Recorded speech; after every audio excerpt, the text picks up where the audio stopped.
This is Brother Ron, and welcome to We All Be News Radio and TV, the news-free Dixie for the 21st century.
All right, Judge, are you there?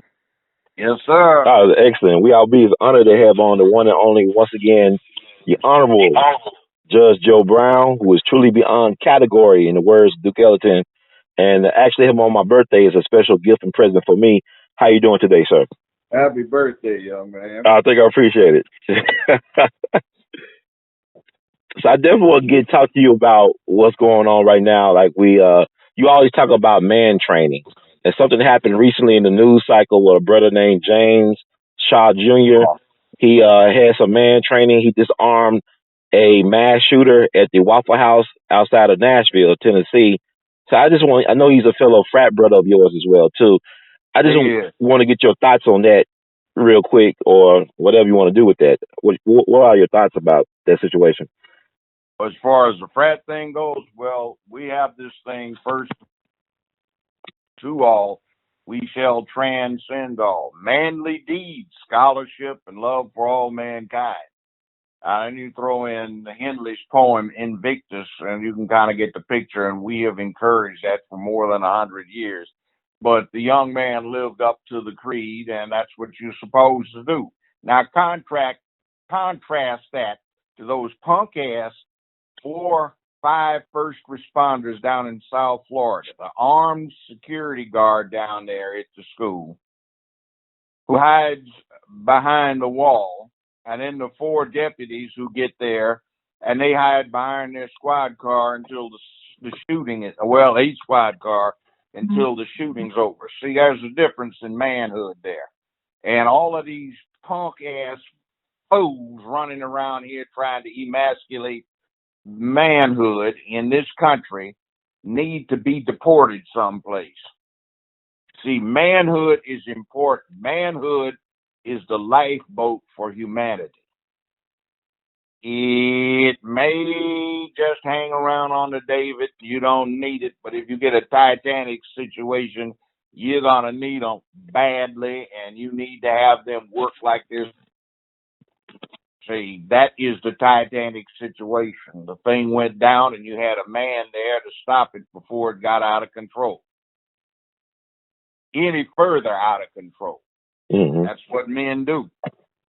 See, men have to be willing to expose themselves to time.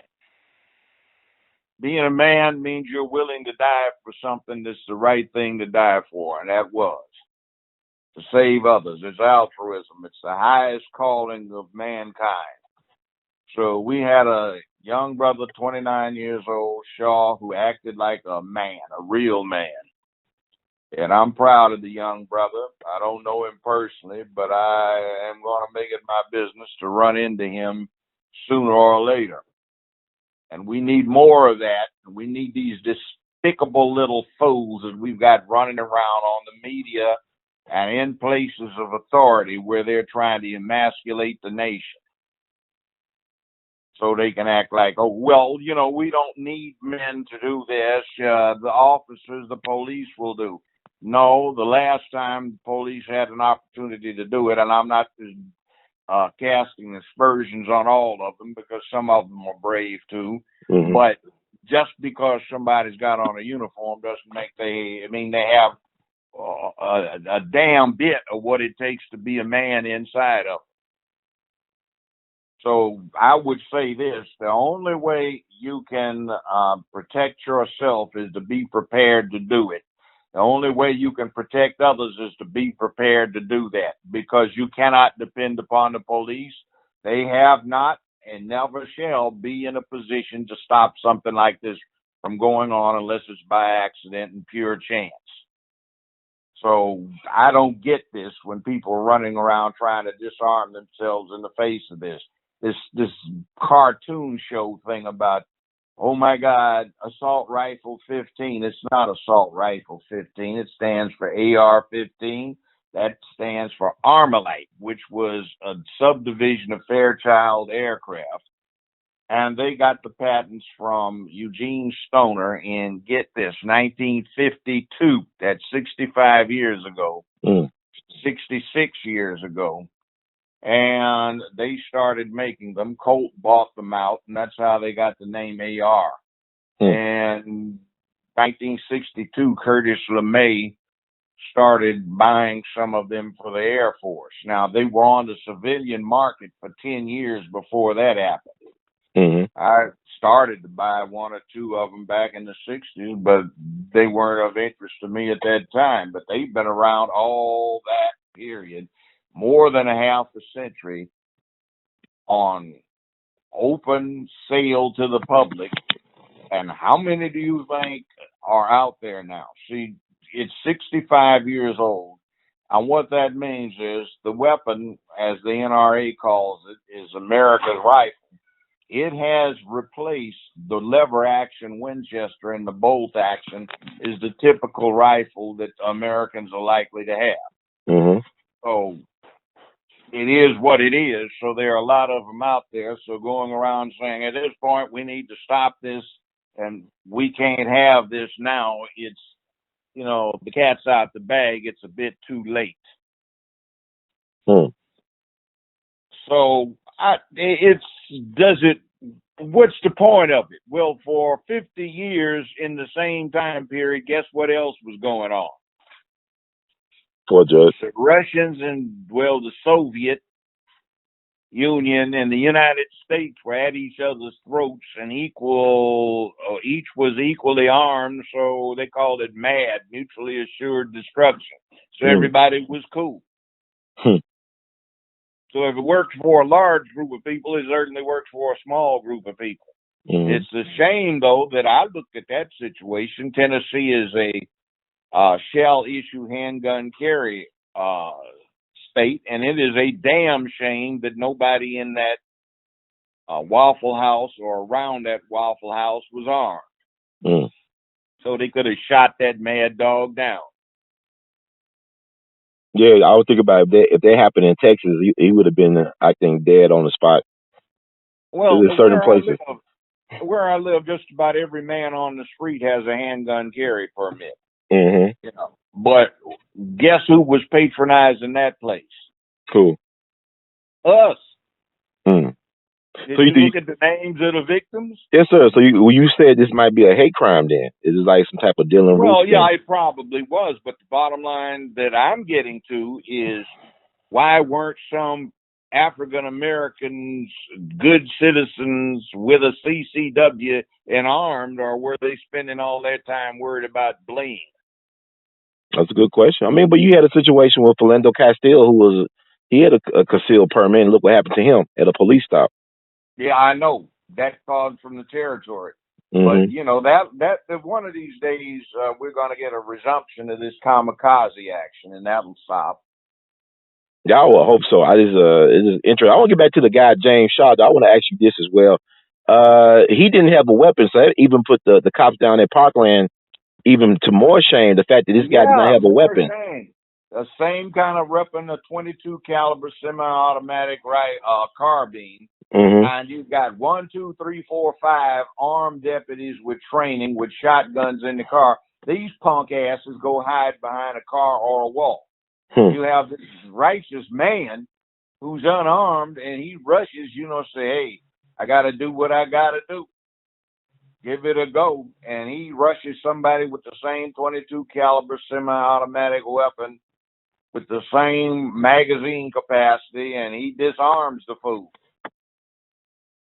Yeah, but it go back to what you said too about your man moment. That every man has a moment of truth where you reveal who you really are to yourself.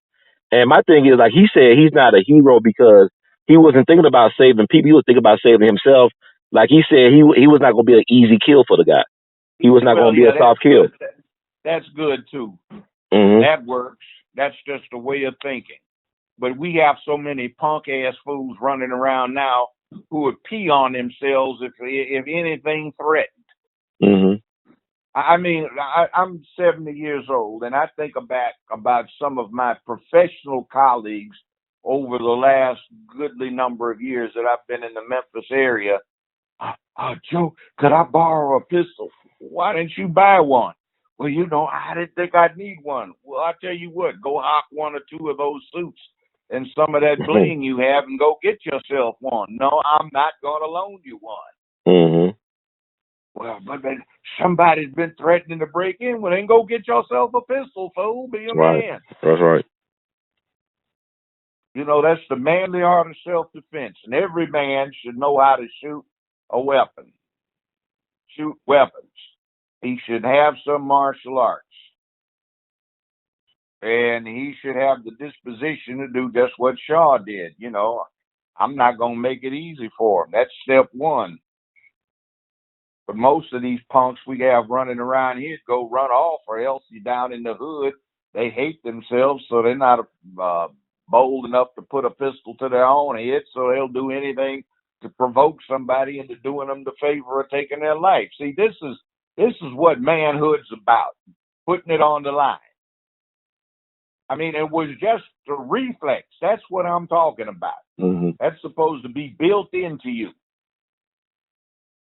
I mean, that's like fight or flight. Yeah, there was a natural response.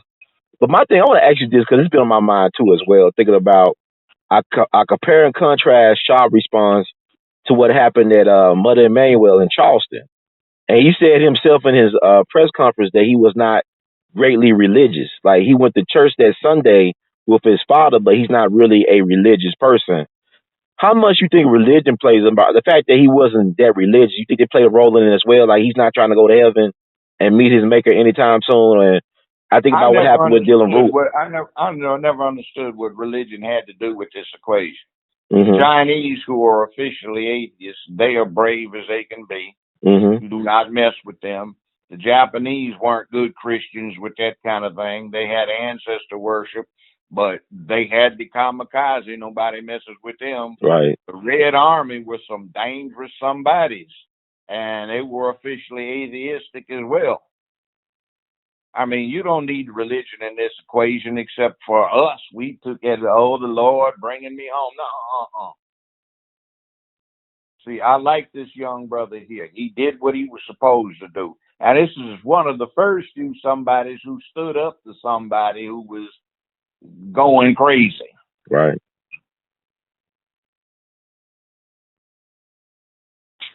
But it's built into the territory. Thurgood Marshall, Martin Luther King, they were alphas. You've got a lot of that kind of thing. You've got right here locally, you have A.W. Willis, you had Russell Sugarman, who's still around, retired judge. They're the ones that risked death and torture by getting those pictures of Emmett Till's body out of Mississippi to the Illinois governor back in the 50s. See, people can be brave and courageous. It's a thing. It's a test. See, some people are confident in their bravery, and what they worry about is, will I perform up to the level required of me? Will I make a mistake? Things like that. They don't think about oh my God, will I run or will I do so and so? They just say, I hope I don't mess up. Like you stepped up to the plate and it's a Right. tight ball game and you strike out, or Mm-hmm. you drop the winning pass. That's Right. the kind of thing people worry about, not whether they will go try to make the swing or try to get the pass or try to make the stand. Mm-hmm. See, manhood is so difficult, and it causes a person to be in a mindset where he can be sacrificed. He is expendable in his own head, in one sense, but he's going to make somebody pay for expending him. Right. That is something that is so difficult to get in a person's head that you really have to work with a young boy to get him to the point of being a man. And nowadays, this society is doing so much to keep these young boys from getting their man training. If it's television, if it's the movies, if it's what you read, it's the nonsense that you hear idiots say inside the schools. It's just disgusting to me, but I'm proud of that young brother. He did what he had to do. Mm. I know some people. There's a good friend of mine. You might meet him. It was interesting. He was walking out of a 7-Eleven, 6 a.m. one morning on the way to an assignment. He just decided to stop in there and get some coffee. Mm-hmm. And 3 escapees from a penitentiary who were wanted for interstate murder and the perpetration of a robbery, several of them. Well, the police report's interesting. It notes that all 3 of them were put into a coma. They didn't revive for 30 days. There was no blood, and all of them had dislocated shoulders, knees, and elbows, and at least one dislocated cervical vertebrae. Wow. What'd you say? I know him very well, known him for a long time. Mm-hmm. He was saying he was enjoying himself. Oh my God. It's like a Charles Bronson movie or something, Death Wish. Yeah. See, it's all about mindset. Remember the samurai, this was what you had to do. Mm-hmm. The European knights, they got into combat as sports. Mm. You take Shaka Zulu and what he did to the way of fighting down in South Africa. This was a thing men do. Wow. But nowadays, they just try for some cockamamie purposes with some warped idea that this is going to stop violence. So you want to take the boys and you want to take the man training out of them. Well, the little sissy that went and did the shooting is a classic example. He's got the predator still in him, but what was it? He came in there naked from the waist down and then took his coat off and ran out of there stark naked. And then there was the other incident where he put on a pink dress and went to a local swimming pool, started flashing himself at the lifeguards. Hey, this is the little girly boy type that'll do something crazy like that. What do you think about? Oh, I'm sorry, Judge. Go ahead. No, go ahead. Now, I was thinking about, what do you think about the fact that I'm noticing a certain trend, like these white male shooters all look alike. They got that glassy MK Ultra Manchurian Candidate stare, and then they got this weird Dumb and Dumber haircut. Yeah, what's going on? Sissies. They look like sissies. So you think they're being programmed to do this, though? You think it's some handler that they got? Yeah, see, look. Mm-hmm. I had a nice steak day before yesterday. Mm-hmm. It was good. Mm. That steak came from a 1,200-pound steer. Mm. It was a big animal. Right. Well, you go to the meat market or go to the restaurant, you get it now, but it used to be if you wanted one, you had to go kill it yourself. Mm. We kill everything on the planet with great alacrity, including ourselves. Mm-hmm. So that is the built-in nature. So what has to happen is you have to socialize and acculturate the individual as he is growing up so that he controls his violent tendencies So he becomes a man of peace who can be brave and courageous when necessary, just like Shaw. Mm-hmm. You see, you put it in the boy when he's a young kid. Act like a man does this, a man does that. You know, when he pledged the fraternity, he got that put in his head too. Manly deeds, scholarship, love for all mankind. Invictus, out of the night that covers me, black as the pit, from pole to pole, I thank whatever gods may be for my unconquerable soul. In the fell clutch of circumstance, I have not winced nor cried aloud under the blood loosenings of chance. My head is bloodied but unbowed. Beyond this place of wrath and tears looms but the horror of the shade, but the passing of the years finds and shall find me unafraid. It matters not how straight the gate, how charged with punishment the scroll. I am the master of my fate. I am the captain of my soul. Invictus by Henley.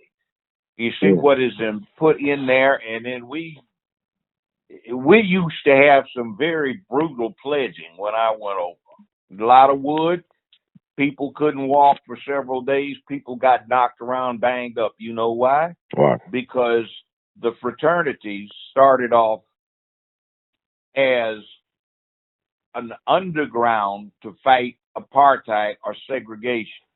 They were supposed to be masquerading as just fun things like white Greek organizations. But the purpose is to do something to change segregation.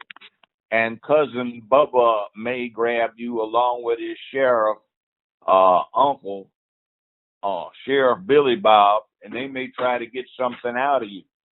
So you had to be tested to see if you could handle, pain, discomfort, and adversity so that you could be trusted to be part of the organization that may have people risking their lives to do something in the name of the many.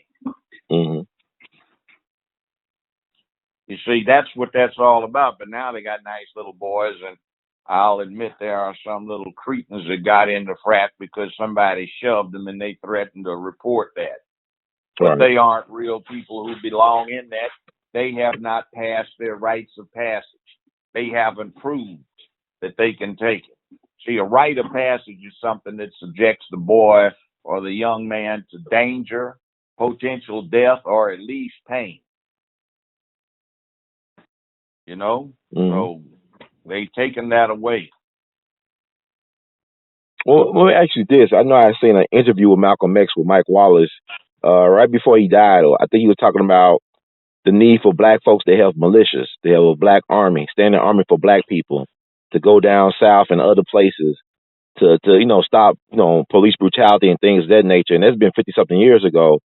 Do we need militias like that now? Do we need black secret societies? Like you talk about having secret societies to help battle segregation, apartheid, and stuff like that. Do we need secret societies and militias as black people? Now, if we're actually going to set this up, I wouldn't be wise if I was going to tell on ourselves. Right? Right, yes, sir. But that's what the Black Panther Party was about. And by the way, they were disgraced by the name being used for this Black Pussy movie. Right. Man, it's doing a number on our people right now, though. They Wakandize or something like that. People are really in that fantasy. It was just crazy. I mean, they took a name that had something to it. They even took the emblem, which was from the Louds County Deacons for Defense and Justice, which is where the Black Panther Party got it from. Right. And they took that and they put it on some cartoon character who's supposed to be a king in this country, but he's damn fool enough to let the women run it. And he comes over and he plays vigilante over in America to go catch penny ante crooks. He a king of a country, but yeah, he can't. Okay, it's interesting. Where you his put behind is not running his country. He's playing vigilante in a skin tight fag suit over here, getting his behind together, doing what he's doing for whose benefit? Judge. It's like a feminization. Judge. And that's bad. Yep. And then you got the real brother.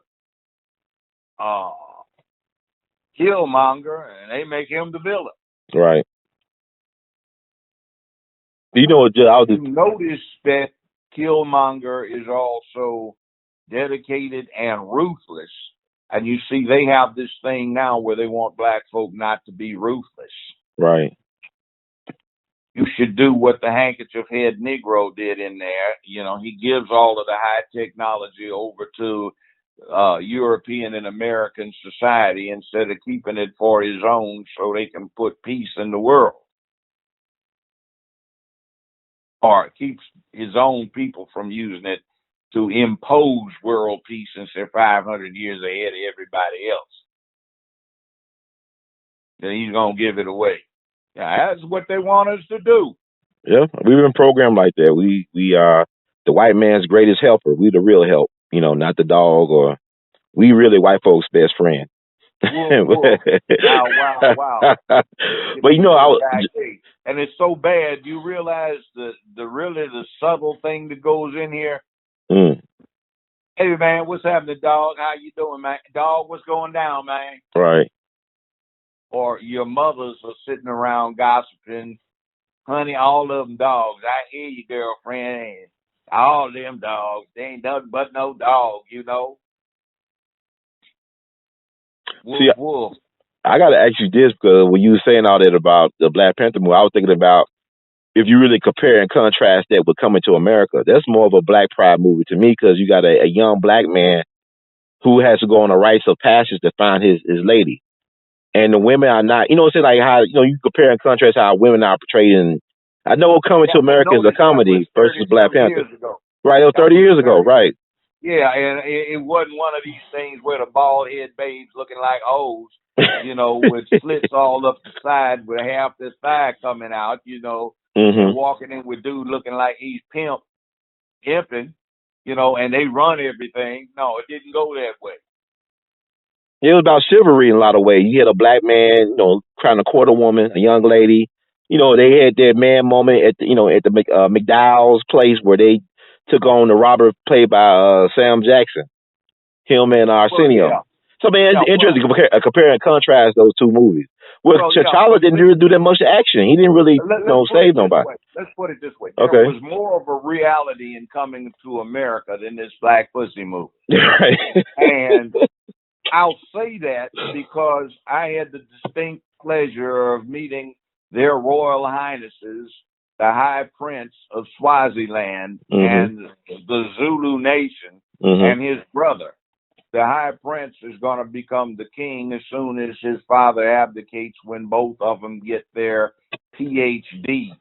They've each killed their lions with a wooden spear when they were 13, and their final test before they can assume the kingship and the prime minister position for their country is that they have to, one of them takes a spear and the other one takes a sword, and they have to kill a Cape buffalo, which is the hardest terrestrial animal to kill.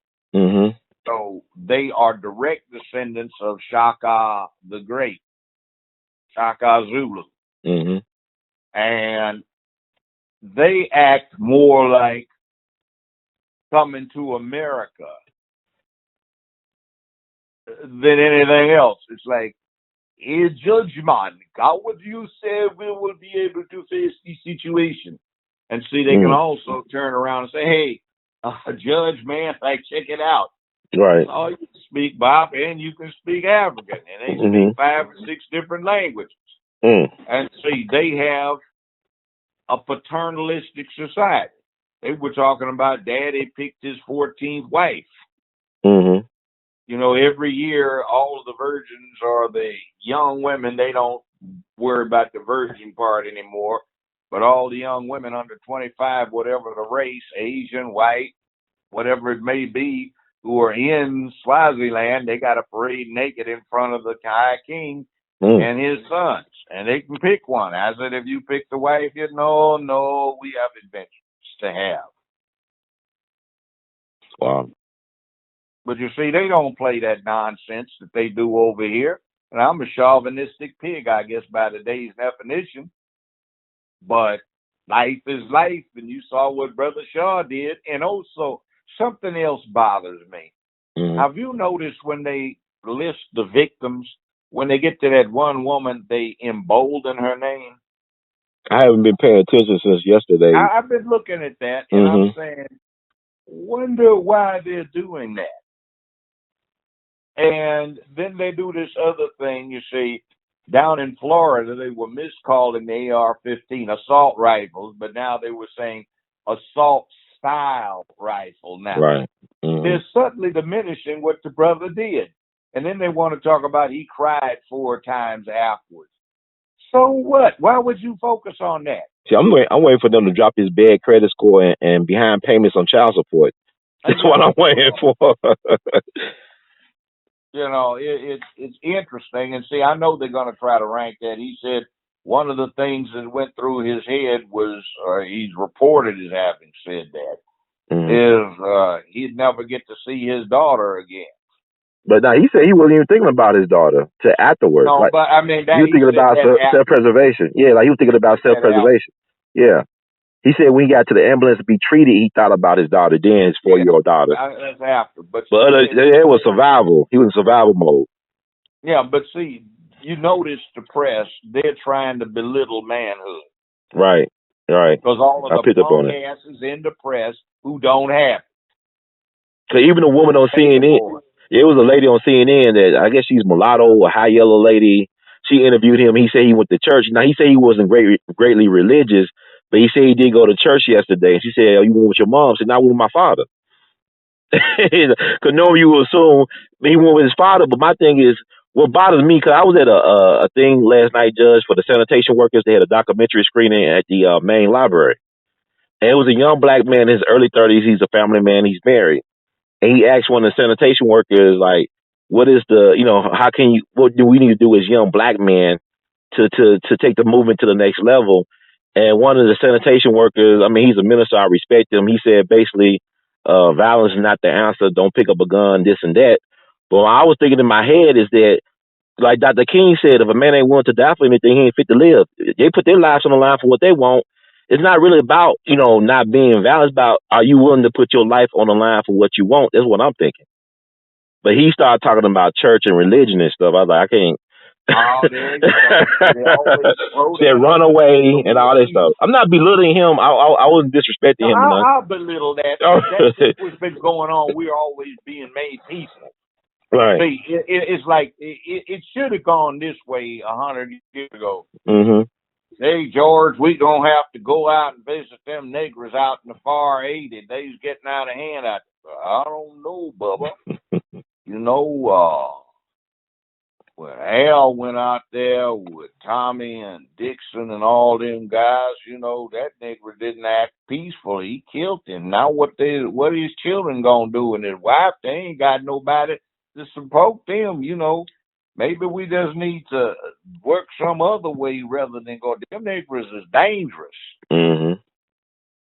And see, there was an incident they reported when it got to be 125 years on, about up here, right outside of Hardeman County. Some black folk were being intimidated by the Klan. So one evening when they were getting ready to have a Klan rally, all of the Negroes, black folk, colored, whatever you want to call them, they gathered around and they shot, I think, 17 or 18 of these Klansmen right out of their saddle, and they didn't have any more problems. Over here in Arkansas, not too far across that bridge, there was a case about 100 years ago when some people were acting up and trying to intimidate the black folks. So a lot of relatives who had come back for hunting season gathered, and they had a little thing, and the governor had to call out the National Guard in order to restore peace. No problems after that. You have some activity up here in northern Arkansas where some former Union people decided that instead of being intimidated by the Klan, they'd go hunt Klansmen. They did, and the Klan problem disappeared.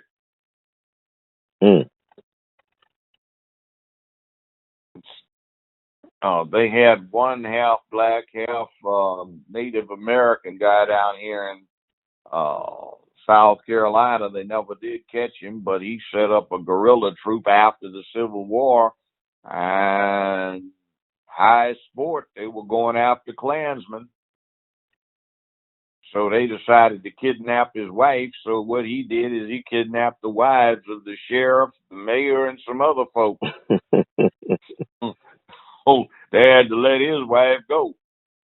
So there were rumors that he went and decided he was going to remove himself to the far west, where he died of a ripe old age.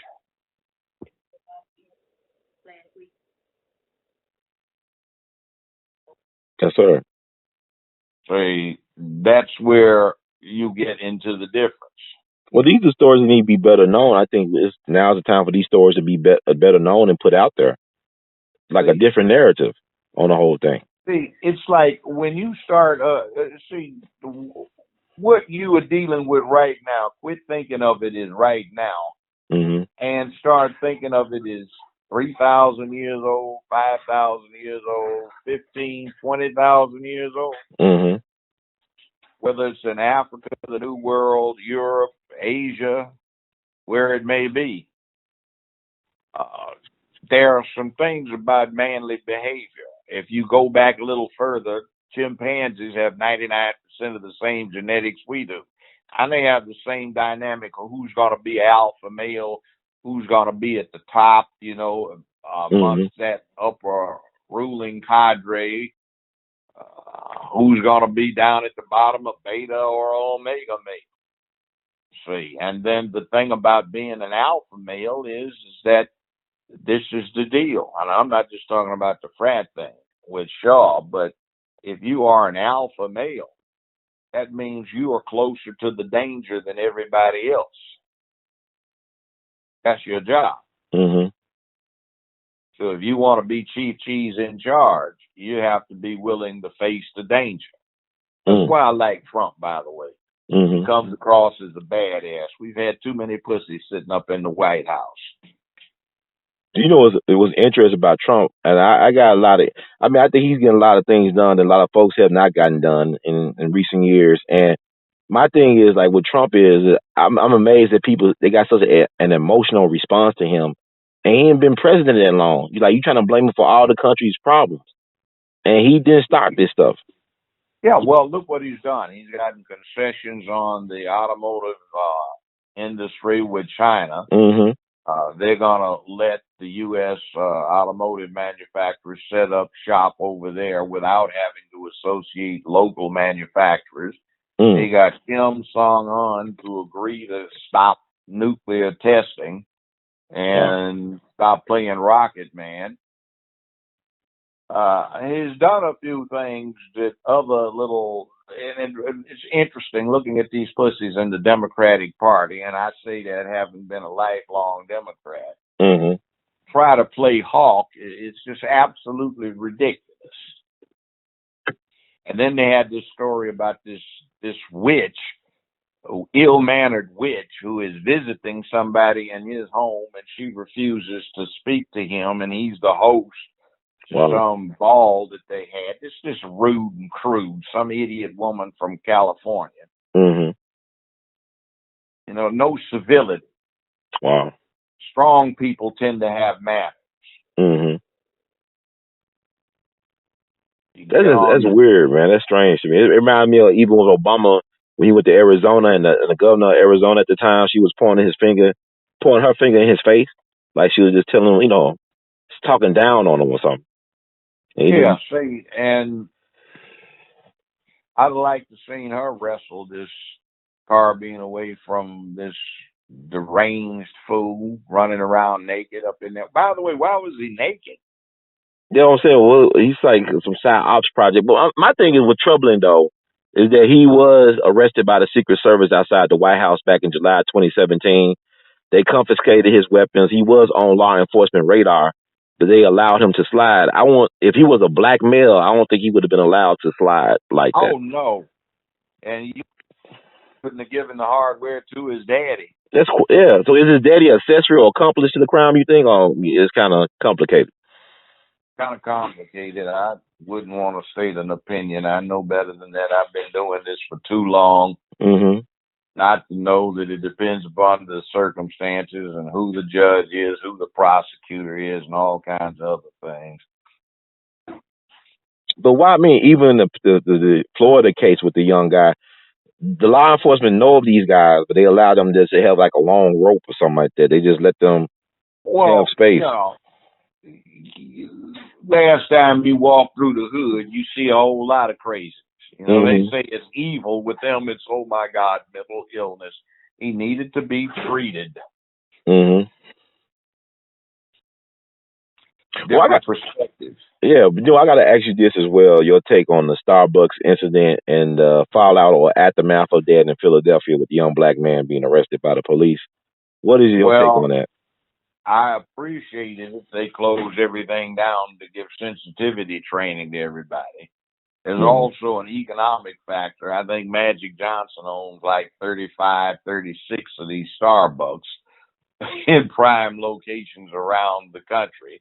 And there are some others. But what gets me, the thing that I get out of this is that damn fool police commissioner, the colored boy who wants to jump in to promote the police when, hell, the management says it was wrong and he's trying to back them up and say it's right. Fool, stop trying to be a good nigger and shut your mouth. Yes, sir. What was the point of that? He should have shut his mouth. Now he looks like a damn fool. But you always got a couple of people that look like us that does that. House niggas. Yeah. They're white people apologists. White people on bad behavior, they apologize for them. On behalf, they just apologists, man. It just said that we can't get on one page for once. That hey, this is just wrong. I don't care if they have a previous criminal record or whatever. This is just wrong to treat people like this. Yeah, it is. And see, what gets me about that whole situation? What's that, Judge? The feds investigate people, but they don't just leave it at contemporaneous stuff. They'll go back and talk to people from years ago. Mm-hmm.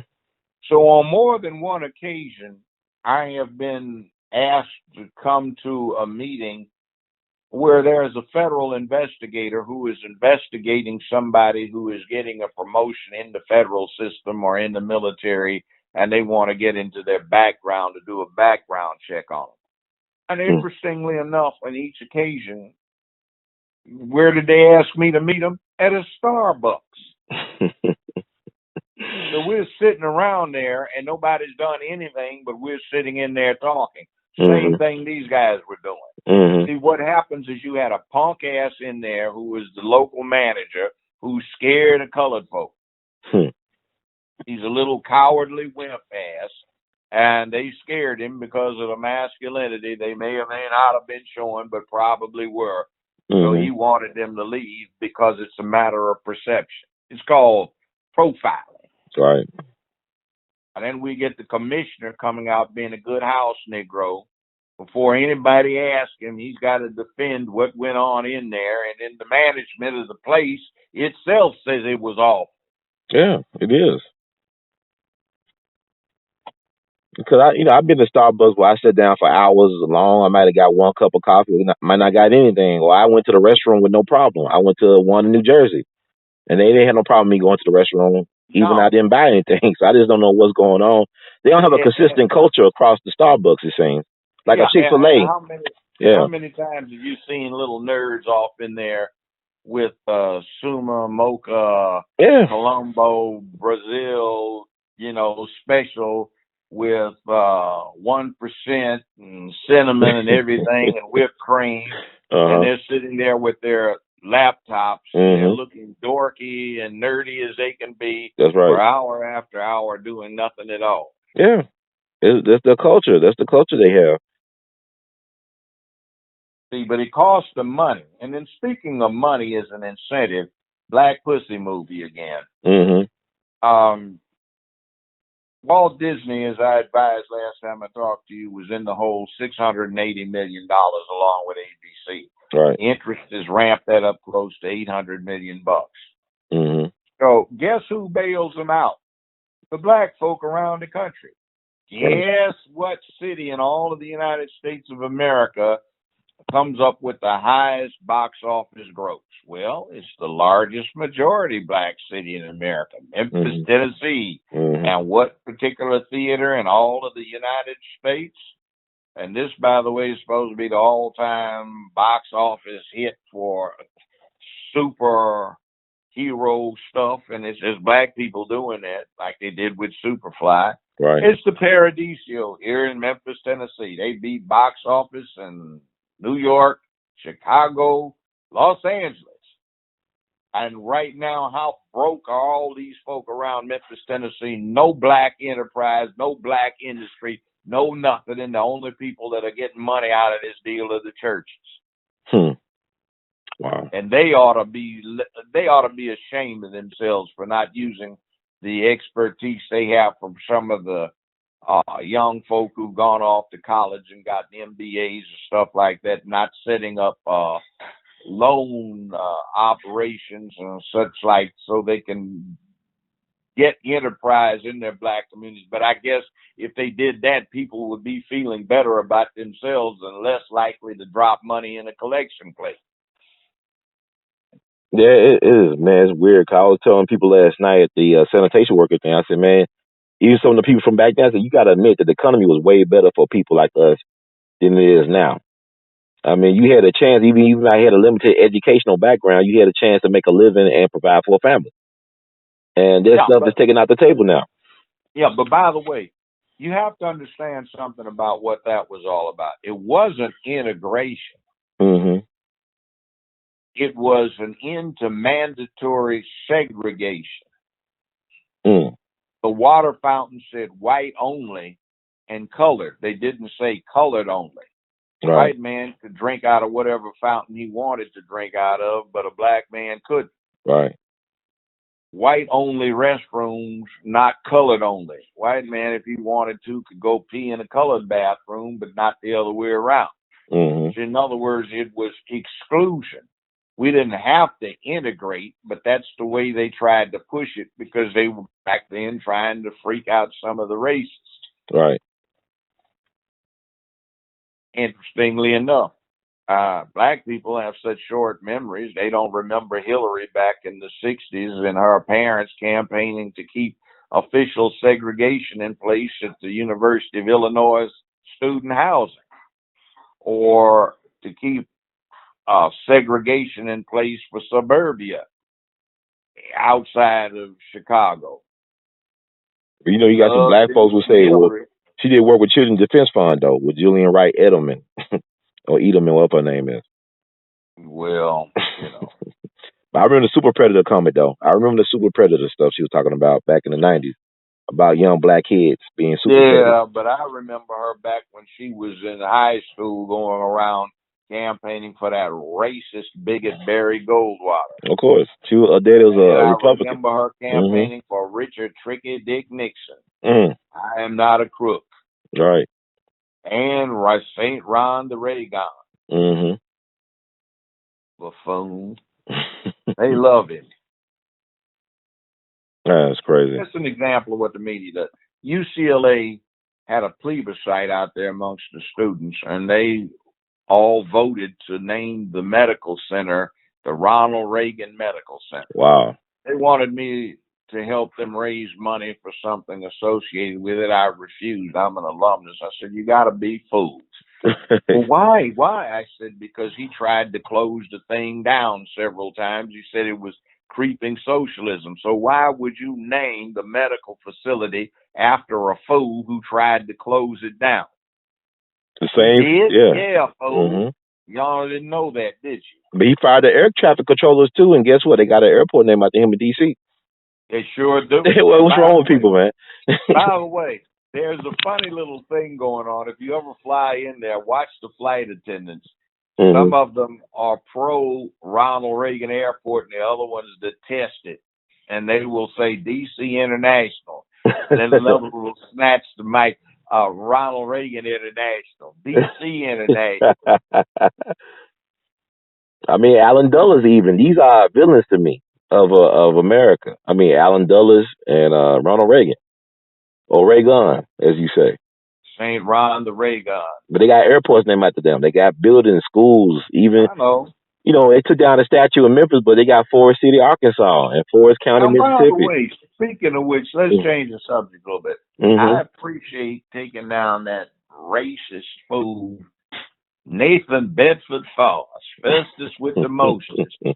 And I appreciate taking down that statue of that despicable wretch, Jefferson Davis. But have you looked at that park where the statue of Forrest was located? Yeah, I was there last Friday. I was over there last Friday doing some filming. What do you think the value of that land is? They got 15 million, considering where it is. Yeah, it's a lot, man. Like you said, in the millions, I would say. Yeah. Now, take that land where the Jefferson Davis statue was, down on the river on the bluff. That's some valuable real estate. Yeah, primo. That's about $25-35 million worth of real estate total. They let somebody buy that for $2,500 per parcel. Hell, really? They could have told me. I'd have bought it for $5,000. See, that's the thing. It's like they not being transparent about how they handle these type of things. That will get them in trouble, really. Like how it's the appearance of like you doing some extra stuff behind the scene rather than being transparent and letting folks bid, like letting people in the public bid on these properties. That's the issue. Yeah. So somebody for $5,000 got about $25-30 million worth of property. But that's the same thing that Harrington did with Elkington down on Bill Street. They sold W.C. Handy Park for $1. And that's a valuable real estate. You look at the history and stuff behind it. I mean, it's weird. And I told Doc and everybody else that would listen to AC too, I said, look, the primary leases pay the city $250 a month. These same leaseholds are being subleased for anywhere from $5 to $25, $35,000 a month. Wow! Since the leases have run out almost 30 years ago, the city ought to exercise eminent domain, give everybody 2 months worth of rent, $250. That total $500. When you multiply it by 2, confiscate those leases, and then lease them out to people who are actually running clubs. At say $1,500 or $2,500 a month. So why are they not doing that? Well, because hustle under the table. See, I mean, they will get Memphis in trouble that you know everything don't look right because you're trying to hide stuff. You're trying to hide your hand. They have been hiding it. This is one of the most crooked places in the country. I see. I know. This looks like old time New York back in the 19th century. Or Chicago when they were running speakeasies. But don't guys got stuff done? I don't see stuff getting done here in Memphis. Nothing's being done because the Turley Belt Smith thing. I'm not so mad at Smith or anything, but I mean the old line money Memphis in here, all the niggers are owned by them. You know, you look at Cohen. Cohen hasn't done a damn thing except for gay folk and Turley and Belts and that bunch. And he's running around harping about he wants to get Trump impeached. So damn what? Do something for the people. He hasn't done anything for the black middle class or for the white one, by the way. Who is that, Cohen? Cohen. And then if you look at Harold Ford Jr., he didn't do anything for the black or white middle class. Oh, no. His daddy, Harold Ford Sr., damn sure did. You know, but my thing with the issue with Cohen is like black folks down here treat politics like church. It's an emotional high. They just, when you talk about Cohen with black folks, it's all about, he made me feel good about myself, but he ain't getting nothing done. You getting your house foreclosed on. You can't find no living wages. You can't support a family, and you live in one of the poorest cities in America. You shouldn't be poor. And look at the dynamics. You see, whoever wins the Democratic primary is going to be the congressman. Yeah. Unfortunately. Because it's an overwhelmingly Democratic district, the 9th district. Why in the devil is someone like Isaac Richmond running for Congress for the umpteenth time to help divide the vote? So you have 1, 2, 3 blacks in it. One of them nowhere near somebody that ought to be involved in it. And then you have Cohen, so he's going to be the Democratic nominee. And what's going to happen? He'll be the congressman again. That's how he got in the first place, right? They had 14 colored folk running in the primary. But that's how he got in. Nobody was sense enough to curb their egos and say, They should have let Julian Bolton have a shot at it. He would have made a good Congress. But that's how Cohen got in the first time. They split the black vote. That's what I'm saying. Yeah. The viable candidate was Julian Bolton, and then they got 13 other no-consequence Negroes that put their egos out there and divided that vote in the Democratic primary 14 different ways so Cohen can sneak in. But I can say, if not Julian Bolton, why not Nikki Tinker? Like, why did Harold Ford Jr. didn't get behind her and really put the political Why would we want her? I'm not saying. I'm just saying anybody could run. Like, okay, Harrington got in on the People's Convention thing. Why can't we? Like, Strickland's gonna stay in office because the black vote gonna be split again. I know. Yeah, it's divide and conquer down here. And what do we got? We have one nobody who has done nothing, who comes in being an elite, gets brought in by an upscale, top of the line, white silk stocking law firm, and he's paid no community dues. And then we got a crook. You talking about Lee Harris, right? Lee Harris. Lee Harris. Yeah, he was a high school classmate of mine. Class of '97 for him. But yeah, then Sidney Chisholm. He wears the white hat though. Yeah, Chisholm can walk through the hood, but goodness gracious. So then you got a Klansman up in there running on the other side against Joy Tuliatos, who ought to be in a federal penitentiary for complicity in concealing all of that taxpayers' dollars commingled with federal funds down there at that abomination juvenile court of Shelby County. Wow. But our people don't do our homework. We don't do the homework though. It's like we go to church and don't read Bibles. A lot of folks go to church and they're not biblical scholars. You know, they treat their politics like they're going to get order a chicken dinner. That's the problem with black folks in politics right now. You know what I'm bothered by right here as I'm contemplating it. 50 years ago, 1968, 67, some of us were trying to do stuff. Never in my worst, most fevered dreams off of whatever, did I imagine that it would deteriorate back to that point and get worse like it has now. Right. I'm so disappointed. Judge, what should we do? I said, why in the devil are you asking me, a soon-to-be old man, what to do? You're supposed to have the ideas.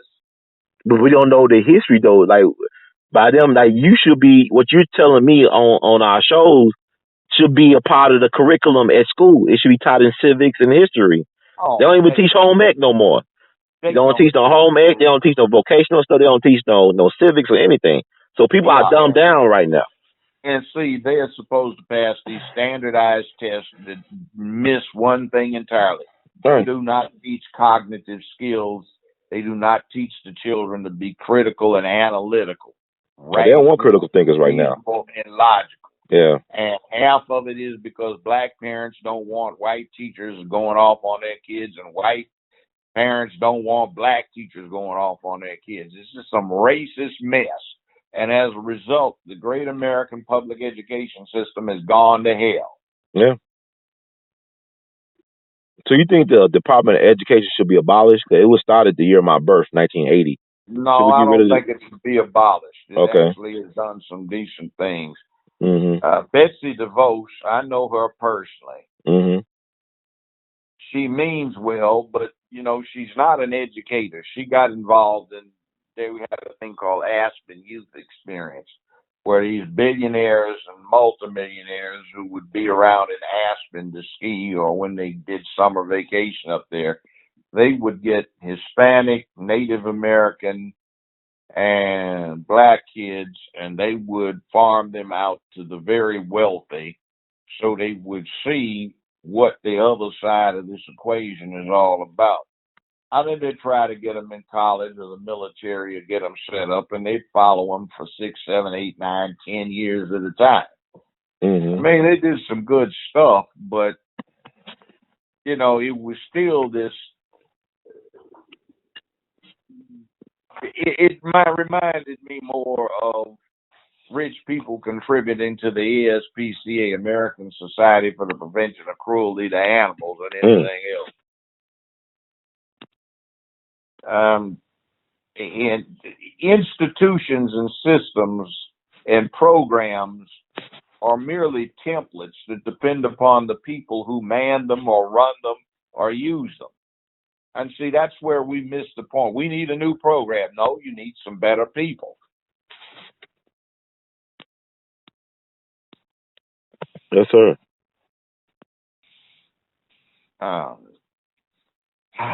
Man. But I like this brother Shaw. I'm coming back to him. That's give you some hope. Right all this sordid, soggy mess.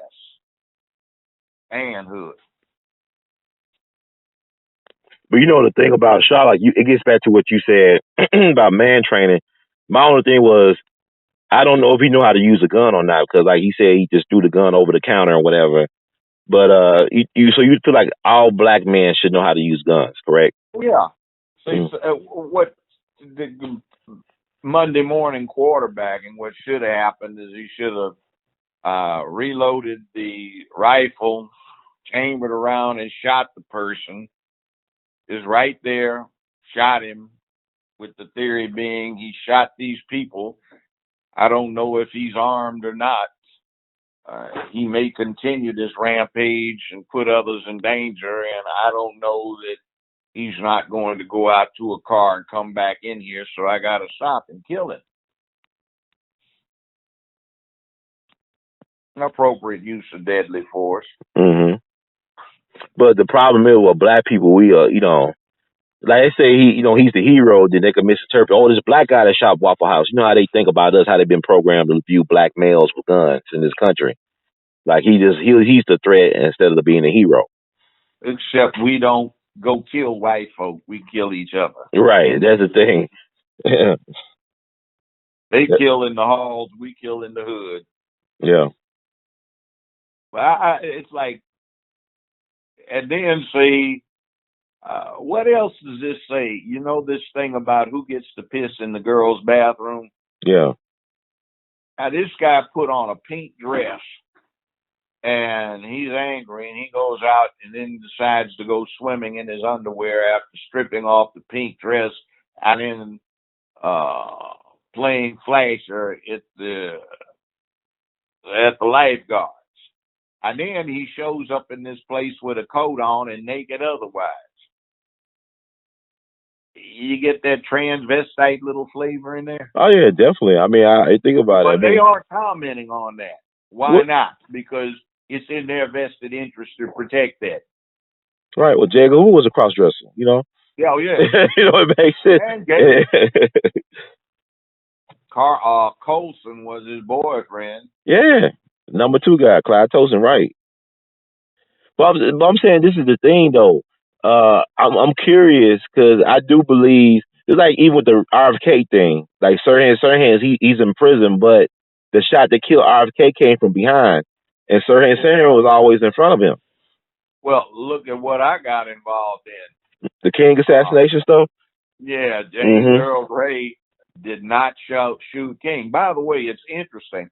Nobody really wants to deal with this. They've got this thing down here at the Civil Rights Museum. These both have a weapon to kill King. Right. Interestingly enough, see, the FBI was lying about it, but they said they couldn't make a match between the bullet they pulled out of King and Ray's rifle. They couldn't match it. They said that. Right. Why should we trust the FBI, though? They were fronting it off, but the truth of the matter is the bullet that comes out of King's body was not so badly mangled that it couldn't be tested. It could be very easily. But the thing of it is it did not match Ray's rifle, in fact. And there's an interesting rifle, 5 of which they got on invoice in late December 1967, wherein the ballistics of the bullet they pull out of King's body match perfectly. And also the bullet they pull out of his body matches precisely the characteristics of some special ammunition they had to go with these rifles. It was an XM21.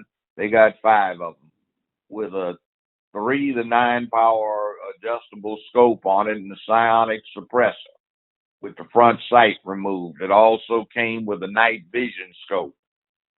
Wow.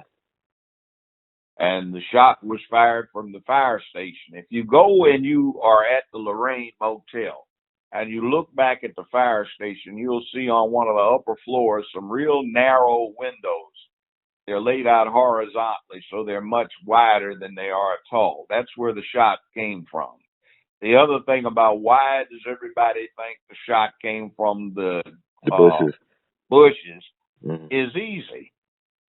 The suppressor that they put on the rifle and the ammunition itself was designed so that the bullet is traveling below the speed of sound. So the sound and the bullet get to the target at about the same time. The flat face of the Lorraine Motel causes an echo that bounces off of the fire station and back again, and then it hits that slope where the bushes at one time were located. That's what the devices on the weapon were designed to do.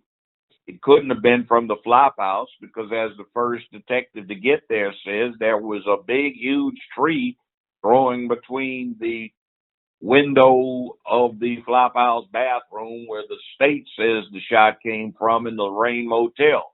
They got back an hour later to do further investigation and discovered the tree had been cut down. You know, I'm glad you said that because I was there on Saturday, and I love trolling in Civil Rights Museum. When I get a chance, I go to the courtyard, I be trolling. I don't like that stupid BS narrative they be pushing, like you said.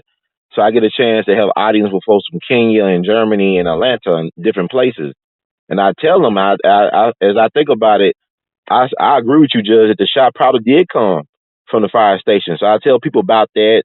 I also tell people to get their book by Dr. William Pepper just for an understanding of an idea how vast this operation could have been to kill Dr. King. I mean, to get you thinking about that. But it's said that the museum, from my understanding, Cornelia Crenshaw, who will allow Dr. King to drive her car, she tried to donate the car to the museum. They wouldn't take the car. Well, yeah. See, it's crazy. Museum gets me aggravated. First off, they got a brass plaque out there that says founded by DeArmy Bailey. Right. It was not. What happened was Chuck Scruggs, WDIA, Randy Wade of the Sheriff's Department at that time,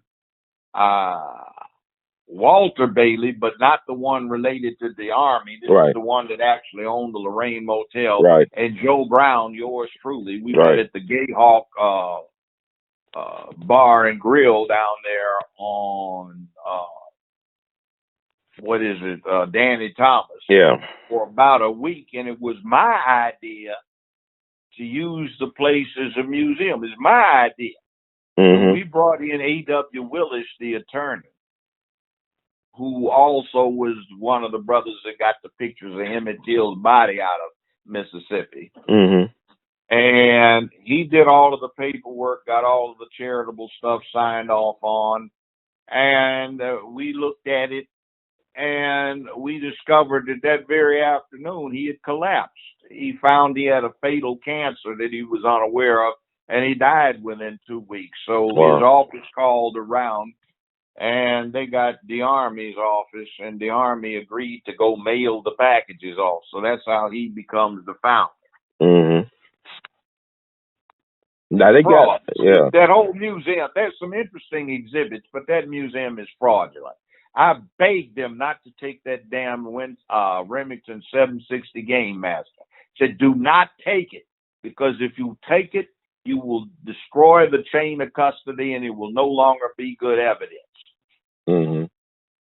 And they took it anyway. I mean, it's nothing but like a. But it's like nothing but the whole thing. Yeah. But you know, when you go into the museum now, when you go on your way to the elevator or restroom on the lower floor, there is a picture or a frame poster They got not only the Army Bailey, but they also give credit to Chuck Scruggs and A.W. Willis as the founders.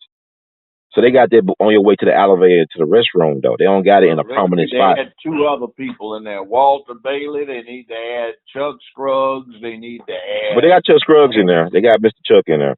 They need to put Randy Wade in there. They need to put me in there. I agree with you, but the museum is very fraudulent. I mean, but it's BS because it's not... See, my thing, the museum should have been an institute training the next generation of leaders and organizers. That would have been more true to the King legacy. It's a bunch of bourgeoisie little creeps having the wine and cheese tasting parties down there where they have a nice venue to go be snooty at. Right. And it's Pitt Hyde's crown jewel on his corporate, crown. This is like pride and joy. He gets to manipulate the history and the narrative. And they produced that Billy Cowles documentary, which is fraudulent. And you know what? None of these folks come to ask me about it. Why is that, Judge? Why do you think that is? Oh, they don't like me. Right? Why? Why? Can you tell the truth? I'll tell the You was there? I'll tell the truth on them. Yeah, I just stay in the courtyard and talk to people. To bozos who are pretenders. Yes, sir. I mean, it's strange, man. I stayed in the courtyard and just talked to people from all around the world and country, and they just, I didn't know that. They ain't said it in the museum. I said, they ain't going to tell you the truth. They even had sent folks outside to try to discredit me. And then these same folks would come to me and ask for some information on research and stuff. I said, this is crazy. Well, I was supposed to meet somebody down there once a while back. Uh-huh. And they were giving their lecture about where the shots came from. I said, that's not true. Who is that, Doctor? You told Dr. Pepper, right? Or you ain't gonna say? No, it was one of the tour things going on down there. So that's not true. Shot came from right over there. It was a young black dude. Last judge on the case. Mm. When they found out who I was, everybody gathered around me, and this other bozo was trying to jump up and down, getting their attention. That's not what happened. That's not what happened. Is he a young black dude? You talking about? I think he had the tour guide people. Yeah. Yeah, I know you're talking about. Huh? How would you know? I didn't see. You primary source though. See this stuff, the incompetence that is in and about the government is just abysmal. Yeah. The FBI has no formal training in fingerprint analysis. There are no formal educational tracks at a university or college for this. They don't have any formal tracks or formal education on ballistic analysis. The people that they have who are supposed to be ballistic experts have never been on a target range and fired a rifle, a shotgun, or a pistol other than to shoot it in a barrel of water or a water-filled container to get sample bullets. They've never field stripped any of this stuff. Wow. They have exterior ballistics, which is what happens to a bullet after it leaves the barrel of the gun. They don't know anything about that, but they're supposed to be ballistics experts. The ignorance is just absolutely appalling. Mm. And they have run this mythology on the public who you've got. See, it used to be you could, take Spencer. He designed the lever action rifle. Mm-hmm. And he got it adopted by the Union Army because the president, Abraham Lincoln, knew something about rifles. And he gave Lincoln a demonstration. So Lincoln borrowed the rifle for a day and fired up ammo and called up the Secretary of War and said, we're going to adopt this for the Union Army. Mm-hmm. But you see, these characters now, they don't know anything about it. They don't have their basic man qualification. They've never shot anything. They don't know anything about it. Like some clown Democratic candidate for president, he picks a shotgun up and he's got his finger stuck in the trigger guard, which is a no-no, and everybody that knew what was going on just joked about how foolish that looked. So, they have a problem where the FBI is implicated. So who do they have investigate the FBI? The FBI. Uh-huh. And you had that clown pervert J. Edgar Hoover running the place. Mm. Sick man or sick thing.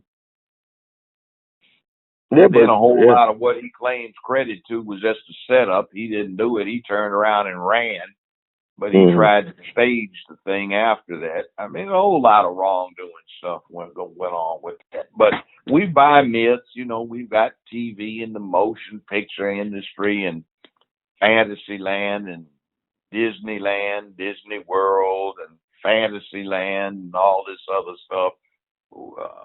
If you wish upon a star, your dreams come true, and we believe that nonsense. Yeah, you're right. There's a lot of distractions right now. I mean, people talking about NBA playoffs, like you said, movies. They got the Avenger movie coming out this weekend. People love to be distracted with this fluff and bullshit, and then when the shit hit the fan, they're like, "Well, what? How did this happen?" And then if you go to this Avenger movie, I'm just wondering what woman are they going to put in charge of all of the Avengers? Like Oh they my did god! with the Justice League with Wonder Woman. yeah, You got Wonder Superman up Woman there. It could starring be an Alpha Man. Superman, Batman, the Flash, Yep. what is it? Cyborg and Cyborg Aquaman. and Aquaman, you know, it's just disgusting. But you know, it Some just fool woman, but they're gonna get some fool girls to believe that nonsense, and they're gonna get themselves hurt. well, I yeah. remember 25 years ago when I was doing some consulting for this board. They wanted me to come down and sit in on some disciplinary hearings they had on 5 or 6 male homeroom teachers. Mm-hmm. Going after them for. They told their male students that boys are stronger than girls, so boys should never hit girls. So some dingbats, stupid female, well, not female, stupid parents of some daughters were upset because that cast an aspersion on their daughters and degraded their self-esteem to be told that boys were stronger. I said, fool, come down to my end of the month Thursday session on domestic violence and take a look. Mm-hmm. See, but that kind of unnatural thing, just because I think part of this is driven by some sick people, females, who are upset that they have 2 X chromosomes instead of an XY. Mm. It strikes me as self-hatred. Mm-hmm. I mean, nobody's emphasizing motherhood these days or parenting skills. Yeah. You want to be an infantry, what is it, infantryman, or I guess infantry woman these days. That's more important than being a mother, which is absolutely ridiculous. Mm. I mean, but you know, you have people now they raising their kids through social media, so they let social media and other things Raise raise your their kid kids. to be a combat pilot instead of a mother. Mm.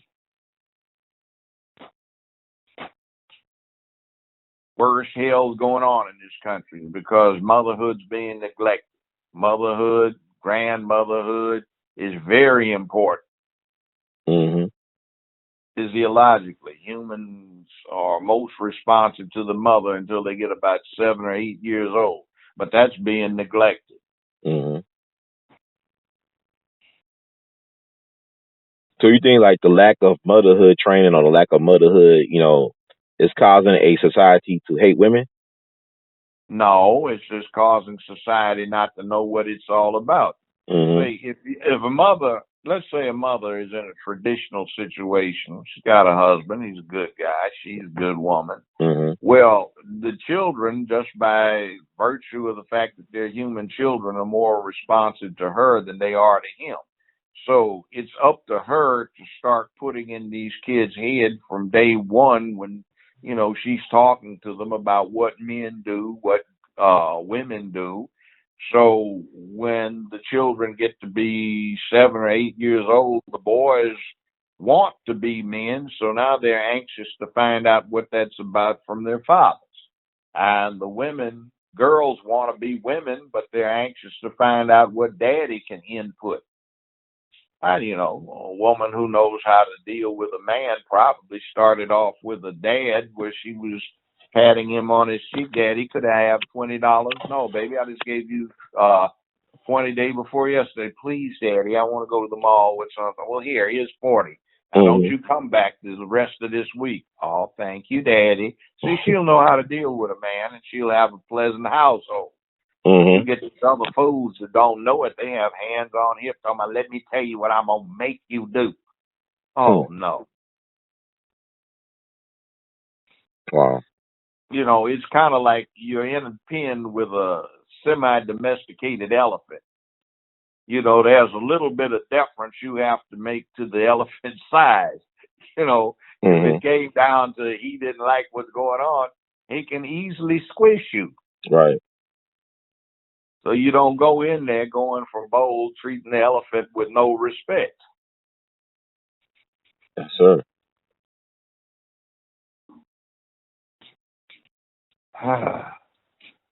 That's fascinating stuff. Like I told one woman one time, I said, why you treat him like that?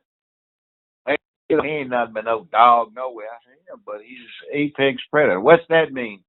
I said, would you go in there and act like that toward a lion? Of course not. I said, well, just get ready for the idea that the lion's an endangered species, and guess who's making him that way? So you're going to treat what's making the lion an endangered species like he's crap? You've lost your mind, fool. And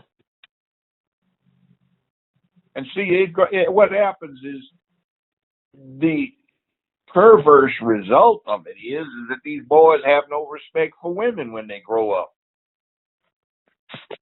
That's right. And they're not peaceful. Look at this little freako with a pink dress wearing freako running around naked from the waist down to go shoot up a Waffle House. Kind of, I mean, somebody call it like it is. That's perversion. Yeah. They ain't make no mention of his mom either. They talked about his father, but they ain't make any mention of his mom. So far. Just because you've got a dad around doesn't mean you get man training. Just because you read a book doesn't mean you understand it. Just because you went to school doesn't mean you got an education. This is true. One of the problems right now is there's no point to what we do when we raise the kids. Let them be what they want to be. Don't try to discourage them. Nobody's discouraging them, but give them a little guidance, you know? Yeah. Because they're children for a reason. They're supposed to be guided. They're supposed to be looked after. Here you are, 35, 40 years old, 29, 27 years old, floundering around. How in the hell are you supposed to get some little 4 or 5-year-old kid that knows how to direct themselves and you don't know yourself? You know, but people doing this thing these days, like I talk to elders and the older people that say, well, you know, these kids are smarter than we were, so they know how to do stuff. I mean, they just put everything on the children. Like, they'll figure it out. They're the future. I don't think that's true. Same human being, same intelligence quotient as always. A little bit less foolish and a bunch of ignoramuses who might be their grandparents and parents that don't know what the hell's going on. Well, they don't want to know, rather, a lot of times. Yeah, but they put all this on the children. Like, even with this thing about gun control and these children being paraded around, to me it's weird because they're saying, well, we're walking out, but yet you get permission from the authority figures to walk out. Yeah. You know, it don't even sound right. That is a protest. Yeah, it's not even a protest. You need a permit to get a protest going. It's not a protest. No. Y'all fooling yourselves. Yeah, my old man taught me to shoot when I was about 6 or 7 years old. And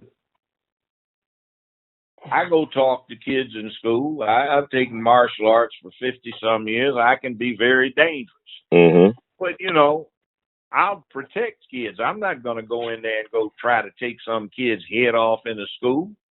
Right. The knowledge of the firearms, the knowledge of weaponry, the knowledge of martial arts skills, you know, that is something that goes in your training as a man, but it does not say that you are going to be dysfunctionally violent.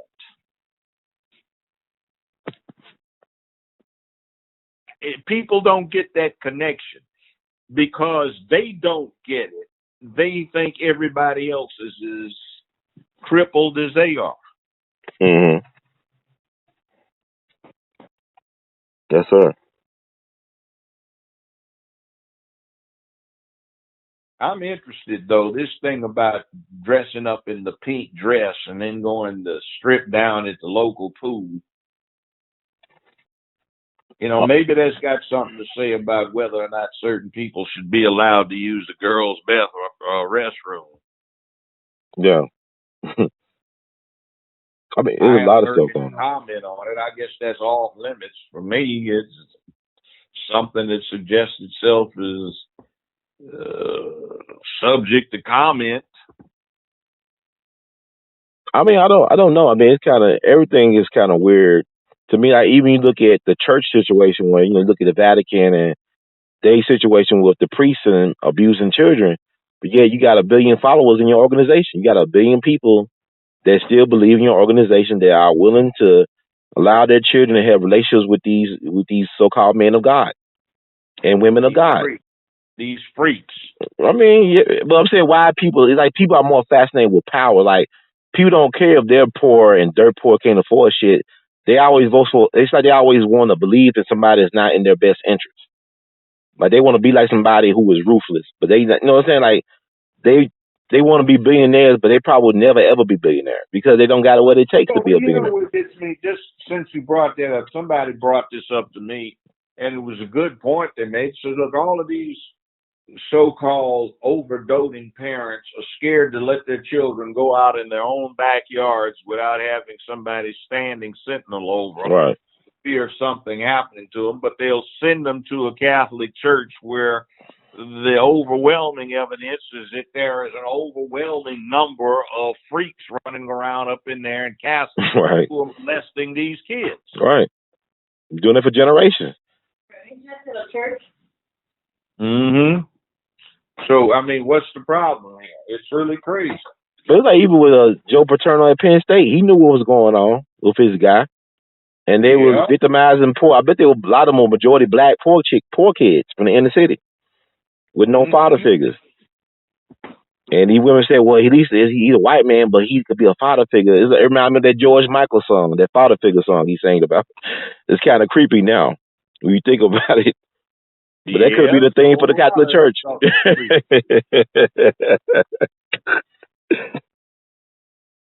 And it's not just the Catholic Church. No.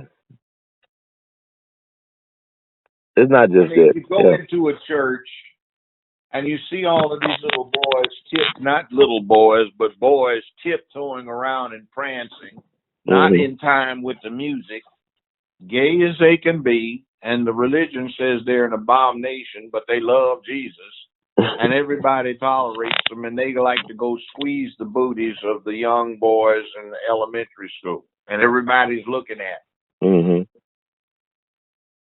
Right. Like, what's going on here? It's crazy. And then what makes me angry, see, back to the young brother that did his thing up here at the Waffle House, is California passes stuff out to the parents of elementary school children saying, please do not try to have your child identify with any given gender. Let him make up his own mind.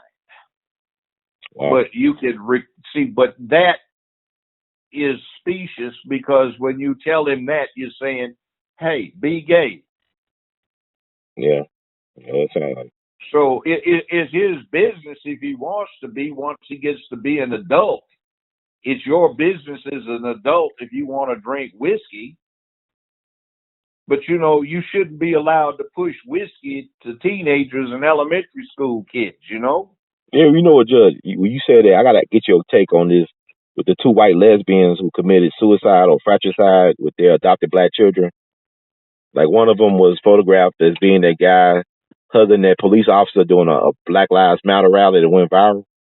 Are you familiar with that case, the white lesbians driving off the cliff in California? Yeah. What are your thoughts about that? I'm waiting for the press to be honest about that. They won't because, see, they want to talk about what's wrong with the NRA pushing guns. Oh my God, don't they know how people get killed? And then they've got all of these little spoiled brats who certainly wouldn't have done what Sawyer did up at the Waffle House, running around talking about this is a class, this is a school sponsored field trip so we can protest guns. And okay, the principal has a bright idea. He's going to pass out baseball bats to teachers, and one fool's passing out buckets of rocks so that the students can throw rocks at somebody who may have a gun comes in. That's just absolutely insane. But you see, they won't badmouth this other little dumb stuff that they perpetrate. Mm. They want to get on the NRA, but they don't want to deal with, okay, you've been sissifying these boys, so they aren't growing up like this guy Sawyer. Mm. They aren't going to go in there and tackle anybody. See, let the police do it, but you got that bozo down in South Florida who was a school cop. He goes and hides behind a wall until the shooting's over. Then you have 4 deputies who are first responders come up and they go hide behind a car when their training says at all costs go in and intervene. They're the first responders, yeah. Now, see, they were more likely the product of that same kind of thing that they're trying to push in school. So they were cowards. They didn't have the cojones. And they're armed, and they're authorized to go do it. So all of these idiots are talking about somebody will protect us. Who? The police. No, they didn't. You saw 5 of these punks go hide out until your kids got blown away. Mm-hmm. And then your principal's talking about a bucket of rocks so the kids can throw them at the would-be gunman. It's like something's wrong with this picture, or pass out baseball bats to the teachers so they can defend themselves. And, you know, I'm proud of the frat brother, a young frat brother of mine, Sawyer, doing what he did up here in Nashville. But why the hell in a shell-issue handgun carry permit state did nobody up there have a handgun to shoot this little sick fool down? That's a good question. I mean, that's a good question. And on Shaw too, why go back to the religion thing? Like you know, we taught that Jesus is coming back and wait for Jesus, but he said, "I'm gonna be you. Somebody you gotta be your own Messiah and save yourself." You know, and that's what he did to me. He saved himself. He didn't wait for Jesus to intervene. Like he said, he don't know about religion, and he don't know about Allah and God. You know, there's some type of higher power, but at the same time, he wasn't thinking about no angels protecting him. He said, "I got to protect myself. I got to fight to the finish." But see, bottom line is most of these chicken-eating preachers we got right around here, and these Christians would say, you needed to pray to Jesus and he would have solved it. No, didn't need any damn prayer. The brother did what he was supposed to do. That's right. He got involved in it and he took this creep down. At the end of the story. I mean, so, you know, also, I want to ask you about this narrative that they was pushing yesterday in a way. Like they were trying to encourage the guy to come finish the job on Shaw. It's like that what the media was trying. Oh, are you afraid he's going to finish what he started on you? Like they're trying to put that out in the atmosphere. What's your thoughts about that? Well, I assume from the attitude that I saw on something I looked at, they just sort of gave the attitude like, bring it on. You know, I'll give you an example of that. When I was on the criminal bench, there was a judge named Joe Daly. Mm-hmm. There was a lawyer, not a lawyer, there was a judge, Joe Daly, Division 5 of Shelby County Criminal Court. And me, Division 9. Now, there were 6 or 7 people on trial in front of me who had accepted a contract to murder some big drug kingpin around here. And the drug kingpin refused to accept the help of Memphis Police Department, and he decided to take matters in his own hands. So they wound up kidnapping several people in the opposing gang, and they buried them alive along with their mothers under some caskets in several funerals. Mm-hmm. So Daly had those guys that did the burying alive in front of him, and I had the ones that had the contract to pull off the hit on the person that was behind that. So they were trying to intimidate everybody, and what I did is I said, Madam Court Reporter, please turn the record off. And I leaned over and I said, look, SOB, I'm listed in the phone directory. If you and your homies, or you can't go anywhere, then I'm not going to set a bond on you. If your homies want to come by and pay me a visit, well, come on, we can have a good time. So everything flowed smoothly in my courtroom. All that stuff just stopped. Now, in Daly's courtroom, he had 12 SWAT team members with AR-15s and shotguns standing around the wall and everything. And he had 4 or 5 squad cars escort him home every day, and 4 or 5 park around his house. And see, he just wrong. He always tried to rank out black folk. He was a racist. Mm-hmm. He's still alive. I might run into him, but he's a racist. Mm-hmm. Did a lot of damage and never should have been holding that office. But anyway, he did. He's retired now. One of the youngest judges down there, but he was an outright racist. So he was scared to death, and there was all kinds of intimidation and stuff going on in front of his court, and all of this stuff and all of this stuff was just going to hell. So I didn't get it. I just said, hey, if you want to bring it on, let's get it on. You know, hey, we can have that dance too. I need some entertainment. But he's running around scared, hiding in chambers, and you know, he had to have people clear the hallways so he could come out and rush to the elevator and block off the elevator. I just looked at him when he was scurrying around the hallways like, what's wrong with you? Wow. See, there's a difference. So a man does it and a punk does it. Wow. Yeah, I definitely remember that case about them people being buried alive. I mean, I remember that case like it was yesterday. Yeah. Yeah, it was a big case. Yeah. So, but Judge, you see the difference in how the things get handled? Oh, yeah. So, see, they want to expect Shaw to be as big a punk as they are. They wouldn't have had the nerve to do what that brother did. Mm-hmm. Not in their wildest fantasy. They can't even perceive of how that went down.